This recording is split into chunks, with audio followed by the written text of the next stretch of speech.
Mesdames, Messieurs les journalistes, l'Union des jeunesses travaillistes et libérales, JUTEL, rappelle à Macky Sall que le peuple sénégalais l'observe et n'accepte pas d'être le dindon de la farce d'une quelconque ruse politique. Depuis son élection en mars 2012, il a dirigé ce pays de manière solitaire en se barricadant sur lui avec ses 4 pelés étroits tondus d'alliés en méprisant tout un peuple. Les Sénégalais, dans leur culture de peuple de démocratie, ont toujours souhaité vivre dans un climat social et politique pacifié. Le président Abdoulaye Wade, qui est un homme de dialogue, qui a toujours accepté de discuter avec ses prédécesseurs, notamment Léopold Sédar Senghor et Abdou Diouf, et mieux, en tant que chef d'État, il a eu à recevoir plusieurs fois la classe politico-sociale pour discuter des questions de la nation. Contrairement à Macky Sall, qui a systématiquement refusé le dialogue en formant sa porte à l'opposition et aux syndicats, malgré les innombrables difficultés que vivent les Sénégalais. Les questions relatives aux réformes, telles que l'acte 3 de la décentralisation, la création du Haut Conseil des collectivités locales, la modification de la loi sur la formation des groupes parlementaires à l'Assemblée, le système judiciaire avec la réactivation de la CREI, etc., qui avait besoin en son temps d'un consensus fort, nécessitait un dialogue inclusif avec tous les Sénégalais. Malheureusement, pour servir des intérêts politiciens, des pratiques non démocratiques telles que les procédures d'urgence à l'Assemblée nationale et le forcing ont été utilisés. La conséquence est que les Sénégalais, dans leur majorité, ne se retrouvent pas dans ces réformettes. L'acte 3 de la décentralisation, qui est une calamité et un échec, reste l'exemple le plus patent. Qu'a fait Macky Sall pendant le dernier référendum? Occasion ne pouvait être meilleure pour lui d'ouvrir des concertations larges et inclusives et de permettre au peuple, dans une harmonie totale, d'adopter massivement les réformes institutionnelles. Ce qui nous aurait permis d'épargner nos maigres ressources. L'a-t-il fait? Non.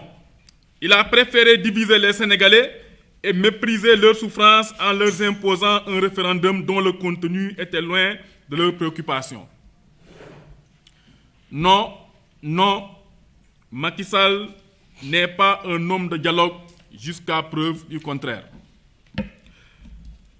Le volte-face fait récemment par le président à vouloir dialoguer nous donne l'opportunité de lui dire qu'il n'est jamais trop tard pour bien faire. Et qu'il y a un adage qui dit que dans la vie, seuls les imbéciles ne changent pas. Espérons que ce dialogue n'est pas encore un slogan de trop comme discours politique. Cependant, l'UJTL n'acceptera en aucune manière toute forme d'hypocrisie et de manque de sincérité qui sous-tendront cet appel au dialogue. La jeunesse libérale reste attachée aux valeurs du dialogue et du consensus tel que l'a toujours promu le secrétaire général national, Maître Abdoulaye Wade. Mais elle reste vigilante. Un dialogue dans l'intérêt suprême du peuple sénégalais est salutaire.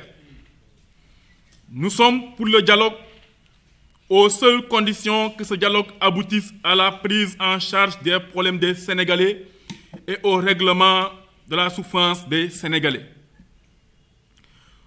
Nous rejetons toute forme de dialogue politico-politicien qui tente de diviser l'opposition et nous prônons un dialogue inclusif politico-social avec toutes les forces vives de la nation, partis politiques, syndicats, etc. Et surtout les problèmes d'intérêt national, notamment l'éducation, la santé, la justice, la démocratie, le développement, la bonne gouvernance, le droit de l'opposition, la transparence, etc. La question que les Sénégalais se posent est celle-ci. Comment un président peut-il appeler au dialogue et au même moment promettre de réduire son opposition à sa plus simple expression? À quel Macky Sall se fier? En tout état de cause, la destitution de notre honorable sœur Aïda Mbodj ne nous rassure guère de la bonne foi de Macky Sall à vouloir dialoguer, et cette mesure s'inscrit dans cette logique machiavélique du régime de décimer l'opposition. L'acte posé par le ministre Diouf Sarr, en plus d'être puéril et inélégant, reste une démarche malsaine et illégale de confiscation de la volonté des populations de Bambey. L'UJTL s'érige en bouclier contre cette énième forfaiture et demande à la Cour suprême de rétablir la seule femme présidente de conseil départemental dans ses droits. Nous demeurons solidaires à la sœur Aïda Mbodj et restons à ses côtés pour mener à terme le combat contre ce coup d'État politique qui frise le ridicule. L'UJTL donne carte blanche à Maître Abdoulaye Wade, secrétaire général national du Parti démocratique sénégalais, qui est la seule personne indiquée pour engager le parti dans un éventuel dialogue. C'est pourquoi nous demandons à tous les responsables et aux militants libéraux de savoir raison garder et de consacrer toute leur énergie à la massification et à l'élargissement des bases du parti en vue des échéances futures. Le PDS a un candidat, notamment Karim Meïssa Wade, et notre ambition de reconquérir le pouvoir pour un Sénégal meilleur et prospère reste intacte. Nous entendons continuer à jouer pleinement notre rôle dans l'opposition et participer activement à la préparation de l'alternance en proposant aux Sénégalais une offre politique crédible et rassurante. Dans ce combat, l'UJTL s'engage à pérenniser l'héritage du PDS et à continuer de propager les idéaux et les valeurs de ce parti et de son fondateur, Maître Abdoulaye Wade.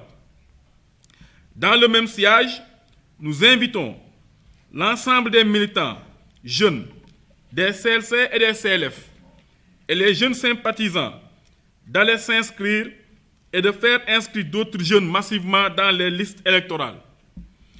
À l'opposition, l'UJTL leur demande de ne pas se laisser divertir par cet appel au dialogue et d'œuvrer à accorder leur violon en perspective des élections législatives de 2017.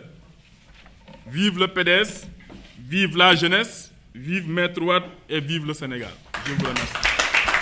Leral.net, s'informer en temps réel. Site d'information exclusive numéro 1, www.leral.net. Un nouveau look de Leral.net, une valeur sûre du journalisme en ligne. 12 journalistes, des reporters sur le terrain, dont des anciens éléments, des renseignements généraux pour les investigations, des enquêtes fouillées, des reportages chocs et une rubrique People riche en infos, sans oublier la Web TV. Leral.net, s'informer en temps réel.